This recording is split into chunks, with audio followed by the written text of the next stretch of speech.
ኮንፈርሜሽን ባያዝ እንሆናለን እና ኮንፈርሜሽን ባያዝ እኔ ሴንስ ምንድነው ተንደንስ እንሆናለን። አንድ ነገር ላይ የሆነ ኢንፎርሜሽን ላይ ብቻ ሪል እናደርጋለን፣ የሆነ እምነት ላይ እንወድቃለን ማለት ነው እና እርስ በርሳቸው የሚጋጩ የሆኑ ኤቪደንሶችን ሰብስበን እንይዝና አይ እንዲህ ነው የሚሆነው እንዲህ ነው የሚሆነው ልክ ማርኬቱ በእኛ ቁጥጥር ውስጥ እንዳለ አድርገን ነገሮችን ፊል እናደርጋለን። አሁን ይሄ ሪስክ ማኔጅመንት ኮንፈርሜሽን ባያዝ ስንሆን ምን እናደርጋለን? ዲስሪጋርዲንግ ላይ በጣም መጥፎ መጥፎ የሚባሉ ምልክቶችን እያየን ማርኬቱ ፌል ሊያደርግ ወይም ማርኬቱ ጥሎን ሊሄድ ወይም ማርኬቱ የሆነ ነገር ሊያደርግ እያየን ግን ኢግኖር እናደርጋለን። ለምሳሌ አሁን ኮንፈርሜሽን ባያስ ነው። ማርኬቱ አሁን ኤክስትሪምሊ ክሪፕቶ ማርኬቱ ቡልራን ነው ብለን እናስብና በዴይሊ ታይም ፍሬም፣ በዊክሊ ታይም ፍሬም፣ በመንዝሊ ታይም ፍሬም ዋርኒንግ እያየን ማለት ነው፣ ሳይን እያየን የሆነ ምልክት እያየን ፕራይሱ ክራሽ ሊያደርግ እንደሚችል ወደ ታች ሊወርድ እንደሆነ ፕራይስ አክሽኑ በደንብ እየነገረን እኛ ግን ኢግኖር እናደርገዋለን። ለምን? ኮንፈርሜሽን ባያዝድ ነን። የሆነ የያዝነው እውነት የሚመስል ግን ልክ ያልሆነ ነገር አለ ማለት ነው። ሶ እነዚህ ኮንፈርሜሽን ባያዝ ከመሆን ሙሉ በሙሉ መውጣት ያስፈልጋል። ስፔሻሊ አሁን ፈንዳመንታል በጣም አስቸጋሪ የሚሆነው ፓርት ምንድነው? ብዙ ሰዎች ኮንፈርሜሽን ባያዝድ ይሆናሉ። ፈንዳመንታሊ አይ የአሜሪካ ዶላር ዊክ ሊሆን የሚችልበት ዳታ አይቻለሁ፣ ስለዚህ ቤሪሽ ምልክት እያየው በቃ እኔ ባይ ነው የማስበው። ለምን? የአሜሪካን ዶላር ጠንካራ ይሆናል ብዬ ነው የማስበው። ባያዝድ ሆኛለሁ፣ በኮንፈርሜሽን ምክንያት ምን ሆኛለሁ? ባያዝድ ሆኛለሁ። እና እነዚህን ነገሮች በትክክል መረዳት ያስፈልጋል። የሳይኮሎጂካል ያላቸው ኢምፓክት በጣም ከፍተኛ ነው። ሪስክ ማኔጅመንት ላይ ያላቸው ሮልም በጣም ትልቅ ነው ማለት ነው። ሌላው ደግሞ ኦቨር ኮንፊደንስ ነው። ይሄ ኦቨር ኮንፊደንስ የተወሰኑ ትሬዶችን ተደጋጋሚ ዊን በምናደርግበት ጊዜ የሚፈጠር ነገር ነው። ልክ 5ም 6ም 7ም አንድም ሳምንት 2 3 ሳምንት ዊን ዊን ዊን ማድረግ ስንጀምር ሙሉ በሙሉ ትቢት ውስጥ እንገባለን፣ ኢጎ ውስጥ እንገባለን። በቃ ኦቨር ኮንፊደንት እንሆናለን። ትሬዱን የትሬዲንግ ኢንዱስትሪው ሙሉ በሙሉ የተረዳ ነውና በእኛ ቁጥጥር ስር ውስጥ ያለ ምናምን መስሎ ይሰማናል።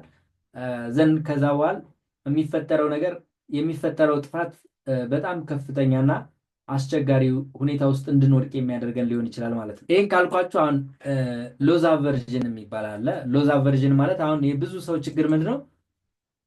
እስቲ ኮመንት ላይ ጥያቄ ልጠይቃችሁ፣ ሁላችሁ መልሱልኝ። ኪሳራ ሲያጋጥማችሁ ደስ የሚላችሁ ሰዎች፣ እስኪ ኪሳራ የማትጠሉ ሰዎች አላችሁ?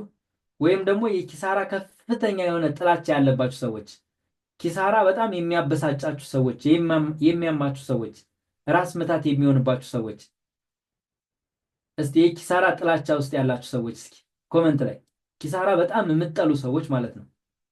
ሚ ደስ አይለኝም ደስ አይለኝም። ኦኬ ሞስት አብዛኞቻችን አይ ሄት ሎዚንግ፣ አይ ሄት ኪሳራ፣ ደስ አይለኝም ደስ አይለኝም። ኦኬ ደስ አይለኝም፣ ምንም አይመስለኝም።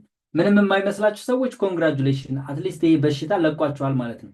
በነገራችን ላይ ሎዝ አቨርዥን ማለት የኪሳራ ጥላቻ ማለት ነው። የኪሳራ ጥላቻ ያለበት ሰው ትሬደር አይደለም። ሲጀመር አንድ እውነት እንድትቀበሉ የምፈልገው የኪሳራ ጥላቻ ያለበት ሰው ትሬደር አይደለም። በቃ ትሬደር አይደለም። የኪሳራ ጥላቻ ያለበት ሰው በትሬዲንግ በፍጹም የፈለገውን ያክል ኢፈርት ቢያወጣ የፈለገውን ያክል ጥረት ቢያደርግ እንኳን ስኬታማ መሆን አይችልም። ስለዚህ የኪሳራ ጥላቻ ካለባችሁ ምን እንደምታደርጉ አብረን እንየው። ሎዝ አቨርዥን ሪፈርስ ቱ ተንደንሲ ፊል አ ፔን ኦፍ ሎስ ሞር ስትሮንገር ዛን ዘ ፕሌዠር ኦፍ ጌን ማለት ነው። ዊን ስታደርጉ ከምታገኙት ደስታ ሉዝ የምታደርጉት ሀዘናችሁ ሲነጻጸር ሀዘናችሁ በጣም የሚያመዝን ከሆነ ይሄ ሎዝ አቨርዥን ውስጥ ነው ያላችሁ፣ ወይም የኪሳራ ጥላቻ ውስጥ ነው ያላችሁ ማለት ነው። ኪሳራ በጣም ያስጠላችኋል። ይሄ ደግሞ ትሬደሩን ምን እንዲያለ ያደርገዋል ማለት ነው። ትሬደር ሜይ ቢ ኢንክላይንድ ቱ ሆልድ ሉዚንግ ፖዚሽን ፎር ሎንግ ታይም። ያ ማለት አሁን ከዚህ ጋር ምን ልጠይቃችሁ ነው፣ ሮንግ የሆነ ትሬድ ለረጅም ጊዜ የምትይዙ ሰዎች እስኪ ትሬዱ አሁን ይመለስልኛል አሁን ይመለስልኛል አሁን ይመለስልኛል በሚል ተስፋ ትሬዱን ዝም ብላችሁ አይኑን የምታዩት ማለት ነው። በጣም ልክ ያልሆነ ፕራይስ አክሽን እያሳያችሁ ትሬዱ በትክክል ሉዝ ልታደርጉ እንደምትችሉ በቂ የሆነ ምልክት እያሳያችሁ፣ ግን እናንተ ማርኬቱ አሁን ይመለሳል እያላችሁ እንዳም ሲል ደግሞ ስቶፕ ሎሳችሁን ትንሽ ፈቀቅ እያረጋችሁ ትንሽ ራቅ እያረጋችሁ ትንሽ እያስተካከላችሁት የምትቀጥሉ ሰዎች፣ ሉዚንግ ፖዚሽናችሁን ለረጅም ሰዓት ይዛችሁ ዝም ብላችሁ ግግም ብላችሁ የምትጠብቁ ሰዎች ማለት ነው። ሆፒንግ ቱ ሪቨርስ ያደርጋል በሚል ተስፋ ሉዚንግ ፖዚሽናችሁን ለረጅም ጊዜ ይዛችሁ የምትቀመጡ ሰዎች፣ የኪሳራ ጥላቻ ያለበት ሰው የመጀመሪያው የሚያደርገው ነገር ምንድነው? ሆልዲንግ ሉዚንግ ፖዚሽን ቱ ሎንግ እና ሆፒንግ ቱ ሪቨርሳል ማለት ነው። ሉዝ የሚያደርግበትን ፖዚሽን ለረጅም ጊዜ ይይዛል። ምን በማድረግ አሁን ይመለስልኛል በሚል ተስፋ አሁን ይመለስልኛል በሚል ተስፋ ሉዝ የሚያደርገውን ፖዚሽን ለረጅም ጊዜ ይይዛል። ከዛ ደግሞ ዊን የሚያደርግበትን ትሬድ ዊን የሚያደርግበትን ወይም ደግሞ ትሬዱ ጥሩ ሊሰጠው ጥሩ ዊን ልናደርግ የምንችልበትን ትሬድ ደግሞ በአጭር ሰዓት የምንቀጨው ሰዎች፣ ያ ማለት ቴክ ፕሮፊት ላይ ሳይደርስ ገና ትንሽ እንደሄደ ቸኩለን የምንወጣ ሰዎች፣ እስኪ ማርኬቱ ላይ በፍጥነት ቸኩለን የምንወጣ ሰዎች፣ ልክ ዋንቱዋን ዋንቱቱ እንደሄደ ትሬዱን የምንዘጋ ሰዎች ማለት ነው። ከዛ በኋላ ትሬዱ 1 to 5 1 to 6 1 to 10 ምናምን ይሄዳልና ወይኔ በቃ በጣም እንጸጸታለን ማለት ነው። የማያስችላችሁ በጣም የምትቸገሩ ማለት ትሬዱ በጣም ትንሽ ወደ እናንተ አቅጣጫ እንደሄደላችሁ ቸኩላችሁ የምትዘጉ ሰዎች። ኦኬ። ስለዚህ አብዛኞቻችን ምኑ ጋር ነው ያለነው? አሁን ሎዝ አቨርዥን ውስጥ ነው ያለነው ማለት ነው።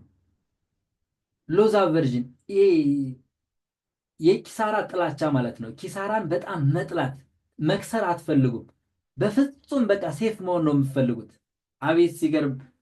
እንግዲህ ይሄ ሜንታሊቲ ኑሮ የፈለገውን ያክል ዋጋ ልትከፍሉ ትችላላችሁ እንጂ በትሬዲንግ ስኬታማ መሆን አትችሉም። በትክክል ጋራንትድ የሆናችሁበትን ፕሮፊት ማለት ልታገኙት የምትችሉትን ልትጠቀሙበት የምትችሉትን ማርኬት አትጠቀሙበትም። እንደገና ደግሞ ልትጎዱ የምትችሉበትን ትሬድ ሳትጎዱ በፍጥነት ከማርኬቱ መውጣት ሲጠበቅባችሁ ይዛችሁት ቁጭ ትላላችሁ ማለት ነው። ሶ being aware of loss aversion can help you to make objective decision። ስለዚህ የፍራቻ ጥላቻ የኪሳራ ጥላቻ ማለት ምን ማለት እንደሆነ በትክክል ስትረዱት ምን ታደርጋላችሁ ማለት ነው? አጠቃላይ ያላችሁን ኦብጀክቲቭሊ ዲሳይድ ማድረግ ትጀምራላችሁ። ቤዝድ ኦን ሪስክ ሪዋርድ ሬሾ አናሊሲስ ኢሞሽናሊ ድሪቭን የሆነ አክሽን ከማድረግ ይልቅ ሙሉ በሙሉ ቴክኒካሊ ሊሆን ይችላል፣ ፈንዳሜንታሊ ሊሆን ይችላል፣ ስትራክቸራሊ ተረድታችሁ ውሳኔ ወደ መወሰን ትመጣላችሁ ማለት ነው። አሁን ይህንን ነገር እንዴት ነው ማስተካከል የምችሉት? አሁን ኔጌቲቭ የሆነ ሪስክ ምንድነው? ለምሳሌ በጣም ኔጌቲቭሊ ማለት ነው ሪስክ ማኔጅመንታችን ኢምፓክት ያደርገዋል። አንደኛ ሪስክ ሪዋርድ ሬሾችን በትክክል ሂት ሳያደርግልን ወይም ታርጌቱን ሳይመታልን ነው ከማርኬቱ የምንወጣው። ወይም ደግሞ ልክ አስቡት፣ የገባችሁ ትሬድ ከእናንተ አቅጣጫ ተቃራኒ ሲሄድባችሁ አሁን ይመለሳል ስትሉ ስቶፕ ሎሳችሁን ትንሽ ዝቅ ስታደርጉ አሁን ይመለሳል ስትሉ ስቶፕ ሎሳችሁንም ዝቅ ስታደርጉ ምናምን ፋይናሊ እጅ ትሰጣላችሁ፣ አካውንታችሁ ብሎት ያደርጋል ማለት ነው። እኔ አድርጌው ስለማቅ ነው እንደዚህ የምነግራችሁ። ስለዚህ ይሄ የኪሳራ ጥላቻ የሚባለውን ነገር ኪሳራ መጥላት የለባችሁም። ኪሳራ የሚጠላ ሰው አሁን የተነጋገርንባቸውን ነገሮች በሙሉ ተግባራዊ ያደርጋል ማለት ነው። ስለዚህ በሽታችን ለይተን ማወቅ መድኃኒቱን ለማግኘት 50% ሄደናል ማለት ነው። አሁን አብዛኞቻችሁ ይህንን በትክክል ከተረዳችሁት ነገ ከነገ ወዲያ ለማስተካከል ብዙ አትቸገሩ። ወደ ሌላ ሀሳብ እንምጣ። ፔሽንስ ኤንድ ዲስፕሊን፣ ትዕግስትና የግል ስነ ስርዓት ማለት ነው። ፕሪንሲፕልድ ሆኖ ትሬዲንግን መኖር ላይ ትኩረት ማድረግ ማለት ነው። ስኬታማ የሚባል ሪስክ ማኔጅመንት ምን ሪኳየር ያደርጋል? ትዕግስትንና ዲስፕሊንን ሪኳየር ያደርጋል። ሶ ትሬዲንግ ፕሪዲተርማይንድ የተደረገ ሪስክ ማኔጅመንት ስትራቴጂ አለን። ለምሳሌ ስቶፕ ሎስ አቀማመጥ ሊሆን ይችላል፣ ወይም ቴክ ፕሮፊት አደራረግ ሊሆን ይችላል፣ ፖዚሽን ሳይዚንግ ሩል ሊሆን ይችላል። የፈለገውን ያክል ችግር ቢያጋጥመን ማርኬቱ የፈለገውን ያክል ቮላታይል ቢሆን ኢሞሽናሊ ኢምፐልሱንን ማርኬቱ ውስጥ ዲሲሽን ሜክ አናደርግም። ይሄ ፕራክቲሱ ምን እየሆነ ይመጣል ማለት ነው? እያደገ ወደ ኦፕቲማል ኢንትሪ ይመጣል። ወደ ኦፕቲማል ኤግዚት ፖይንታችን አፕሮች እናደርጋለን ማለት ነው። ስለዚህ ዲስፕሊንድ ስንሆን ኮንሲስተንትሊ ሾፕ ማድረግ እንጀምራለን። ትሬዲንግ ስኬታማ አንሆንም እያንዳንዱ ሴታፓችን አሟልቶ ያገኘውን ትሬድ ወደ መውሰድ እናድጋለን ማለት ነው። እሷን ሁላችሁም እንደው ራሳችሁን እንድትጠይቁ፣ ከስህተታችሁ ትማራላችሁ ማለት ተመሳሳይ ስህተት ትሰራላችሁ ወይስ ደግሞ በየጊዜው አዳዲስ ስህተቶችን ነው የምትሰሩት? እስቲ ኮመንት ላይ ጻፉልኝ።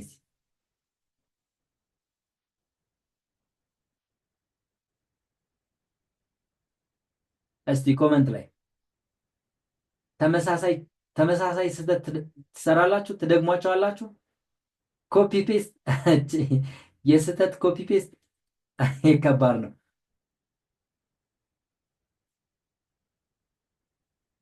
እሺ በቃ ይሄ ህጉን ራሱ ጥሰነዋል ማለት እኮ ነው። ይሄ ከስህተቱ የማይማር ምን አምካኝ ነው የሚባለውን ራሱ ትተነዋል ማለት ነው። እኛ ፈንጂ አምካኝ ደሴ ሚስቴክ በጣም ከባድ ነው እውነት። በጣም አደገኛ ተመሳሳይ ስህተት የምንሰራ ከሆነ በቃ የአእምሮ ጤንነታችን ራሱ አጠራጣሪ ነው ማለት ነው። ይህን ስል በጣም እንዳደነግጡ የሆነ ፊል እንዳታደርጉ፣ ግን አንዳንድ እውነታውን መነጋገር ስላለብን ተመሳሳይ ስህተት እየሰራን የምንቀጥል ከሆነ በትሬዲንግ ኢንዱስትሪ የፈለገ ታምር ቢፈጠር ለውጥ ማምጣት አንችልም። ከስህተቱ የማይማር ፈንጃምካይ ብቻ ነው ይባላል። ግን አሁን ፈንጃምካይ ብቻ ሳይሆን ከስህተቱ የማይማር ትሬደር ነው ልንባል ነው ማለት ነው። አስባችሁታል? ሚስቴክ አር ኢንቪቴብል። በቃ ይሄ ሚስቴኮች ምንድን ናቸው? በቃ መወገድ የማይችሉ ሁል ጊዜ አብረውን ሊኖሩ የሚችሉ ነው። እስከሰራን ድረስ ስህተት እንሰራለን፣ ምንም ችግር የለውም። ነገር ግን ከስህተቶቻችን ተምረን አትሊስት ተመሳሳይ ስህተት ሳይሆን ከዚህ በፊት አጋጥሞን ከሚያውቀው ስህተት የተለየ ስህተት መስራት ነው ያለብን እንጂ በተመሳሳይ መንገድ ተመሳሳይ ስህተት እየሰራን መቀጠል የለብንም። ሶ ለርኒንግ ፍሮም ዘም ኢዝ ኤሰንሻል ፎር ግሮዝ። ከዛ ውጭ ግን ትርጉም የለውም ማለት ነው። ሶ አይደንቲፋይ ማድረግ ሪዝኔብል ሪዝን ዋትስ ዘ ሪዝን ቢሃይንድ ሰክሰስ። እያንዳንዱ ስኬታማ የሆኑ ትሬደሮች ከጀርባቸው ምንድን ነው ያለው ብትሉ they are learning from their mistake። ከስህተቶቻቸው በቂ የሆነ ትምህርት ወስደዋል። ከስህተቶቻቸው በበቂ ሁኔታ አድገዋል፣ ተለውጠዋል ማለት ነው። ስለዚህ ከስህተቶቻችን መማር የማንችል ከሆነ በቃ ትሬዲንግ ለኛ አይሆነንም። ተመሳሳይ ሚስቴክ እየሰራን ከሆነ ራሳችሁን እንድትወቅሱ ራሳችሁን የሆነ ችግር ውስጥ እንድትከቱ ምናምን አይደለም። በቻላችሁት መጠን ግን ራሳችሁን ለማሻሻል ጥረት ማድረግ አለባችሁ እንጂ ተመሳሳይ ስህተት የምትሰሩ ከሆነ አይ እኔ በቃ ምረባ ሰው አይደለሁም፣ እኔ ደደብ ነኝ፣ እኔ በቃ ትሬዲንግ ለእኔ የተፈጠረ ቢዝነስ አይደለም፣ ሶ ከዚሁ ማቆም አለብኝ ምናምን ብላችሁ እንድትወስኑ ምናምን አይደለም። ሶ ኤፌክቲቭሊ ሪስካችሁን ማኔጅ ማድረግ ላይ በጣም ትኩረት እስካደረጋችሁ ነገር ሌላው ሁሉም ነገር መስተካከል ይችላል። ሶ ሎዝ አቨርዥንን ማስተካከል የምንችለው፣ ፔሽንስ ኤንድ ዲስፕሊን ማምጣት የምንችለው፣ ከስህተታችን መማር የምንችለው ግን ከቀልባችን የምንሆንበትን የገንዘብ መጠን ብቻ ለይተን ሪስክ ስናደርግ ነው። አሁን አብዛኞቻችን በጣም የምንቸገረው ምንድነው?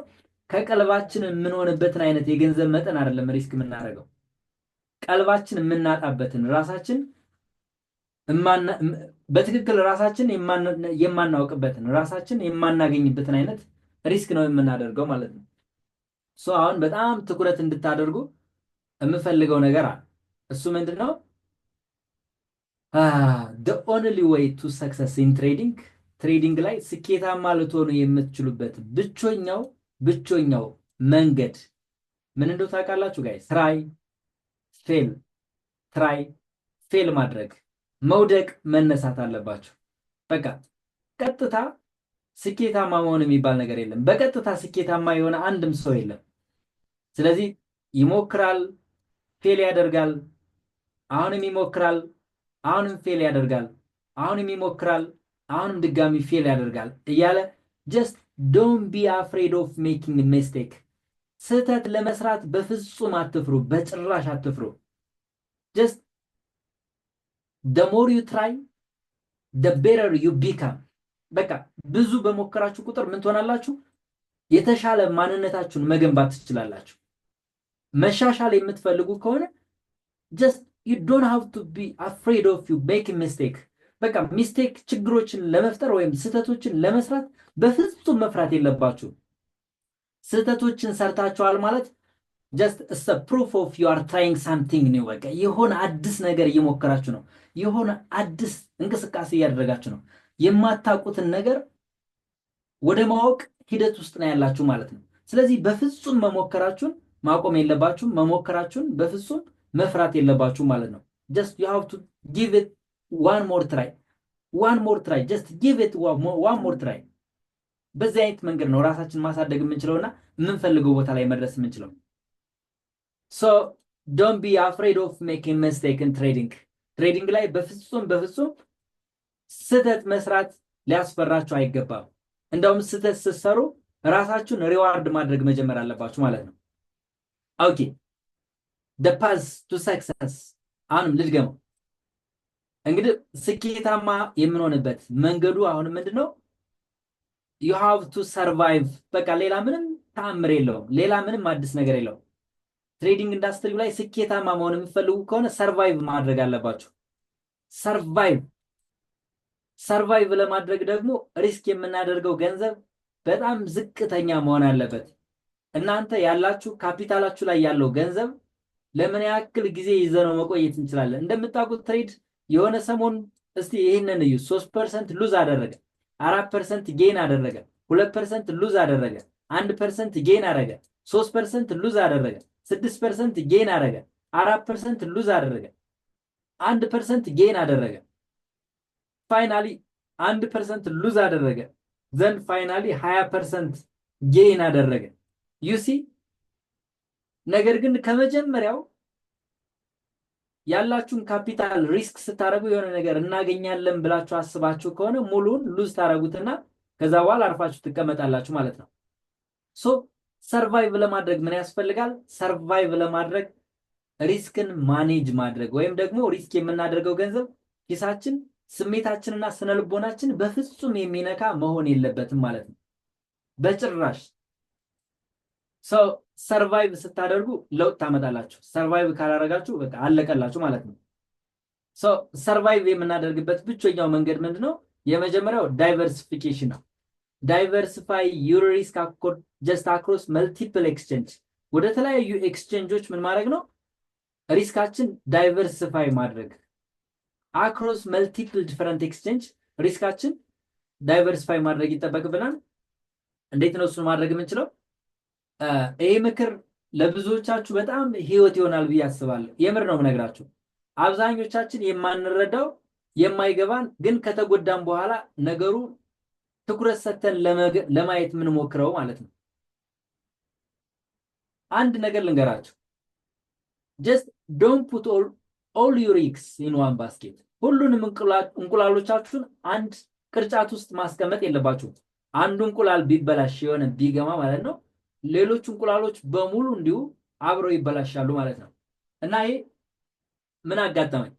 ለምሳሌ አሁን ክሪፕቶ ኤክስቼንጅ ላይ ሊሆን ይችላል፣ ፎሬክስ ብሮከሮች ላይ ሊሆን ይችላል። ያላችሁን ገንዘብ አንድ አካውንት ላይ የምታስቀምጡ ከሆነ ሀክ ብትደረጉ፣ የሆነ ችግር ቢፈጠር፣ ካምፓኒው የሆነ ችግር ደርሶበት ሉዝ ቢያደርግ፣ ቢዘጋ፣ የሆነ ነገር ቢፈጠር በቃ ሙሉ ገንዘባችሁን አጣችሁ ማለት ነው። እኔ አሁን በቅርቡ አንድ ትረስት ዋሌት ላይ ብቻ ማለት ነው 60 ምናምን ሺህ ዶላር ወርዝ የሚያደርግ ኤክስአርፒ አስቀምጦ እንዳጋጣሚ ዋሌቱ ሀክ ተደረገ፣ ሙሉን ሉዝ አደረገ ማለት ነው። የሆነ ሰው ባይናንስ ላይ እንዲሁ ሙሉ ገንዘቡን አስቀምጦ ሙሉን ሉዝ አደረገ። እስካሁን ባለኝ ዳታ ማለት ነው ውስጥ ላይ ገብቼ ለማሳየት የሰው ፕራይቬሲ ስለሆነ በጣም ስለሚደብር ነው እንጂ ከ6 ሰዎች በላይ በትንሹ እኔ የማውቀው ታሪክ ማለት ነው ከ250 ሺህ ዶላር በላይ ሰዎች ሉዝ አድርገዋል። ምን አድርገው? የሚያስቀምጡት አንድ ቦታ ላይ ነው። ጀስት they put all their eggs in one basket። ሁሉንም እንቁላሎቻቸውን የሚያስቀምጡት ምን ላይ ነው? አንድ ቅርጫት ላይ ነው የሚያስቀምጧቸው። ሶ ያ አንድ ቅርጫት ደግሞ ምን ይሆናል? የሆነ ችግር ሲፈጠር በቃ ሁሉም ነገር ባዶ ይቀራል ማለት ነው። ሶ ዳይቨርሲፋይ ማድረግ ያስፈልጋል። ፎሬክስም ላይ ያለን ሰዎች፣ ክሪፕቶ ላይ ያለን ሰዎች ለምሳሌ እኔ አሁን በትንሹ ማለት ነው ክሪፕቶ ላይ ባይናንስ አለኝ፣ ባይቢት አለኝ፣ ቢትጌት አለኝ፣ ኦኬክስ አለኝ፣ ቢንጌክስ አለኝ፣ ሜክስ አለኝ፣ እንዲሁም ደግሞ ኮይን ደብሊው አለኝ፣ ሌጀር አለኝ፣ ኩኮይን አለኝ። ሶ ኦልሞስት ወደ 10 የሚደርሱ ኤክስቼንጆች እንጠቀማለሁ። ከ5 በላይ ዋሌቶች እንጠቀማለሁ። አጠቃላይ ያለችን ገንዘብ ትንሽ እንኳን ብትሆን ከ20 ቦታ ክፍልፍል አድርጌ ብትንትን አድርጌ ነው ያስቀመጥኳት። ለምን? አንደኛው ኤክስቼንጅ ላይ የሆነ ችግር ቢፈጠር ለምሳሌ እንደነ ኤፍቲኤክስ ሊሆን ይችላል የሆነ ነገር ሀፕን ቢያደርግ ሙሉ ነገሬን አላጣውም ማለት ነው። ሙሉ ነገሬን አላጣውም ማለት ነው። ስለዚህ ባይናንስ ሀክ ቢደረግ የሆነ ችግር ቢደርስበት ሌጀሩ ይተርፍልኛል። ሌጀሩ የሆነ ችግር ቢፈጠርበት ኩኮይን ላይ ያለችውን አላጣትም። ስለዚህ የገንዘቡ ትንሽ መሆን ትልቅ መሆን ምናምን ሳይሆን ዳይቨርሲፋይ ማድረግ በጣም አስፈላጊ ነው። ስለ ዳይቨርሲፊኬሽን ፈርዘር ጥናቶችን አድርጉ። ብዙ ነገር ታተርፉበታላችሁ። ሶ ሌላው ወደ ክሪፕቶ ያመዝናል። ዲሲኤ የሚባል አለ፣ ዶላር ኮስት አቨሬጅ የሚባል አለ። ቢግ ስፖት የሚባል አለ፣ ስዊንግ ትሬድ ሊቨሬጅ የሚባል አለ፣ ከዛ ሾርት ተርም ትሬድ የሚባል አለ። ይሄኛው ያው ከክሪፕቶ ጋር ለረጅም ጊዜ ስለነበሩ ሞር ክሪፕቶ ቤዝድ የሆነ ፒፒቲ ነው። ነገር ግን ወደ ፎሬክስ ወደ መጨረሻው በደንብ እንመጣበታለን። ዶላር ኮስት አቨሬጅ የሚባል ነገር አለ። አሁን ይህንን ከዚህ በፊትም ሪስክ ማኔጅመንት ላይ በጣም ጠለቅ ባለ መንገድ ስለሰራሁት ቪዲዮን ሄዳችሁ ታይታላችሁ ማለት ነው። ከሰዓት አንጻርም ማለት ነው በጣም ዲቴል ገብቼ ማየት ምናምን አልፈልግም። አትሊስት ኔክስት ላይ በአንድ ክላስ እንዲያልቅ ነው የምፈልገው። ከእውቀት አንጻር ግን ዶላር ኮስት አቨሬጅ ሲደረግ ምን ይደረጋል? በታይም ፍሬም ዶላር ኮስት አቨሬጅ ይደረጋል። ዴይሊ ሊሆን ይችላል፣ ዊክሊ ሊሆን ይችላል፣ በሳምንት 2 ጊዜ ሊሆን ይችላል፣ ወይም ደግሞ ሌላው ደግሞ በወር ሊሆን ይችላል። ቦቶችን ልንጠቀም ይችላል። ክሪፕቶ ከረንሲ ማርኬቱ ላይ ያላችሁ ሰዎች ዲሲኤ ማድረግ የሚፈልጉ ከሆነ እያንዳንዱ ኤክስቼንጆች የራሳቸው የሆነ ቦታ አላቸው። በቦታቸው አማካይነት ዲሲኤ ማድረግ ትችላላችሁ። ከዲሲኤው ጋር ተያይዞ እንግዲህ ጎግል ገብታችሁ በቀጥታ ዲሲኤ ካልኩሌተር ብላችሁ ሰርች ማድረግ ትችላላችሁ። ቢትኮይን ዲሲኤ ካልኩሌተር ብላችሁ ሰርች ስታደርጉ ዲሲኤ የምታደርጉበትን ካልኩሌሽኑን ራሱ ሰርቶ ያመጣላችኋል። ለምሳሌ ኮይኑ ቢትኮይን ከሆነ ቢትኮይን አማውንቱ ዲሲኤ የምታደርጉትን አማውንት፣ ከዛ ፍሪኩዌንሲው በዴይሊ ነው፣ በዊክሊ ነው፣ በመንዝሊ ነው፣ በሳምንት 2 ጊዜ ነው። የፈለጋችሁን ያክል ማድረግ ትችላላችሁ። ከዛ ስታርቲንግ ዴቱን ከዛ ኢንዲንግ ዴቱን ማስቀመጥ ትችላላችሁ። ፕራይሱ ከፍ ማለት ዝቅ ማለት ኮንሲስተንትሊ፣ ለምሳሌ ደሞዝ ያላችሁ ሰዎች እንደ ቁብ ክሪፕቶ ከረንሲው ላይ በዲሲ አማካይነት ኢንቨስት ማድረግ ትችላላችሁ ማለት ነው። አሁን በጣም ወደሚጠቅማችሁ ነገር ልምጣላችሁና ክሪፕቶ ከረንሲ ያለን ሰዎች በጣም ትኩረት እንድናደርግበት የምፈልገው ኤሪያ ምንድነው? ክሪፕቶ ከረንሲ ማርኬት ላይ ያለ ሰው ለምሳሌ $10,000 ቢኖረው ምን ማድረግ አለበት? የመጀመሪያው 7%ን ስፖት ላይ ኢንቨስት ማድረግ አለበት። ከዛ ቀሪውን 30% ደግሞ ከሁለት ይከፍለውና 20%ን ለስዊንግ ትሬድ፣ 10%ን ደግሞ ሾርት ተርም ትሬዲንግ ላይ ትኩረት ማድረግ ይኖርበታል ማለት ነው። ፖርትፎሊዮ ስትራክቸር ይደረጋል። ዝም ብሎ ወደ ትሬድ ማምጣት አይደለም። እንደ ትሬደር እናንተ ራሳችሁን ለማሳደግ ያክል ማለት ነው የትኛው ኤሪያ ላይ ነው እኔ በጣም ጥሩ የምሆነው? ስዊንግ ትሬድ ላይ ነው? ዴይ ትሬድ ላይ ነው? ስካልፒንግ ላይ ነው? ወይስ ደግሞ ሎንግ ተርም ኢንቨስትመንት ላይ ነው የሚለው ራሳችሁን ፈልጋችሁ ለማግኘት ሁሉም እንቅስቃሴ ላይ ፕራክቲስ ማድረግ ይጠበቅባችኋል ሰማው የተወሰነ ጊዜ። ከዛ አንፃር ሞር ወደ ውስጥ ገባ ለማለት ያክል ለምሳሌ ቢግ ስፖት ከሆነ ወይም ደግሞ ስፖት ላይ ገዝታችሁ ቡልራኑን ኤክስፔክት አድርጋችሁ የፎሪንስ ማርኬት ሳይክሉን አንደርስታንድ በማድረግ ኢንቨስት ማድረግ የምትፈልጉ አይነት ሰዎች ብትሆኑ ልትጠቀሙት የሚገባው ታይም ፍሬም 3 ዴይ ታይም ፍሬም እና ዊክሊ ታይም ፍሬም ይሆናል ማለት ነው። የምትጠቀሙት የአጠቃላይ ያላችሁን የፖርትፎሊዮ 7%ን መሆን አለበት። ያ ማለት በመግዛት ብቻ ነው ፕሮፊቴብል የምትሆኑት። ስለዚህ ስፖት ልገዙ የሚችሉበት ትክክለኛ ኤሪያ ላይ ከመጡ አሴቶቹን መግዛትና ሆልድ ማድረግ ማለት ነው ለረጅም ጊዜ፣ ለ1 ዓመት፣ ለ2 ዓመት፣ ለ3 ዓመት ሊሆን ይችላል፣ ለ6 ወር ሊሆን ይችላል። ማርኬትን ሁል ጊዜ ለመረዳት ጥረት ማድረግ ይጠበቅብናል። አሁን እየሰፋባችሁ ነው አውቃለሁ። ማርኬት ክራሽ ካደረገ በኋላ ሳይድዌይ ሙቭ ማድረግ ይጀምራል። ልክ ወደ ጎን ሳይድዌይ ሙቭ ማድረግ ይጀምራል። ልክ ያኔ ሳይድዌይ ሙቭ ማድረግ ሲጀምር መባነን አለብን። ለምን? ይሄ አኮሙሌሽን ነው። ዘን ከአኮሙሌሽን በኋላ ምንድን ነው የሚመጣው? አድቫንሲንግ ስቴጅ ይመጣል። ከአድቫንሲንግ ስቴጅ በኋላ ምን ይመጣል? ያው ዲስትሪቢዩሽን ስቴጅ ይመጣል። ከዛ ተመልሶ ዲክላይን ስቴጅ ላይ ይመጣል ማለት ነው። የማርኬት ፌዞችን በጣም ኢሰንሻል የሚባሉ የማርኬት ፌዞችን አንደርስታንድ ማድረግ ይጠበቅብናል። ለምሳሌ ይሄ የመጀመሪያው አኮሙሌሽን ስቴጅ ላይ ሲሆን ምንድነው የሚያደርገው? የ200 ዴይስ ሙቪንግ አቨሬጅ ላይ ሊሆን ይችላል። እሱን ብሬክ አድርጎ ወደ ላይ ማይሄድም ወደ ታችም አይወርድም። ጀስት እሱ ላይ ብቻ ወደ ላይ ወደ ታች ያለ መሀል ላይ ጀስት እየወጣ እየወረደ በጣም ሳይዶ የሆነ በጣም አሰልች የሆነ ሙቭ ውስጥ ሊሆን ይችላል ማርኬቱ። እሱ አኮሙሌሽን ነው። ብዙ ጊዜ ዌልሶች ቀድሞ ወደ ማርኬት የሚገቡበት ሁኔታ ይኖራል ማለት ነው። ከዛ አድቫንስድ ስቴጅ ከሆነ ዲክላይን ስቴጅ የሚባል ነገር አለ። ይህንን መሰረት ተደርጎ ነው ትሬድ የሚደረገው፣ ፖርትፎሊዮ ዳይቨርሲፋይ የሚደረገው ብዙ ነገሮች ማለት ነው። ሌላው ስዊንግ ትሬድ ነው። ስዊንግ ትሬድ ሲደረግ ደግሞ 4 አወር እና 50 ሚኒት ላይ ሊሆን ይችላል። እሱን መጠቀም ነው። 20%ቱን ካፒታላችን መጠቀም ነው። ሌላው ደግሞ ስዊንግ ትሬድ ባይም ሴልም መግባት ይቻላል ማለት ነው። ስዊንግ ትሬድ ሊቨሬጅ ማክሲመም ማለት ነው። አሁን ክሪፕቶ ላይ በጣም ብዙዎቻችን የምንቸገረው ምንድነው? ስዊንግ ትሬድ ሊቨሬጅ ስንጠቀም ከ2 እስከ 5 ኤክስ ብቻ ነው ሊቨሬጅ መጠቀም ያለብን። ነገር ግን እኛ 10 20 30 100 200 300 ሊቨሬጅ እንጠቀምና አካውንታችን ብሎውት እናደርገዋለን ማለት ነው።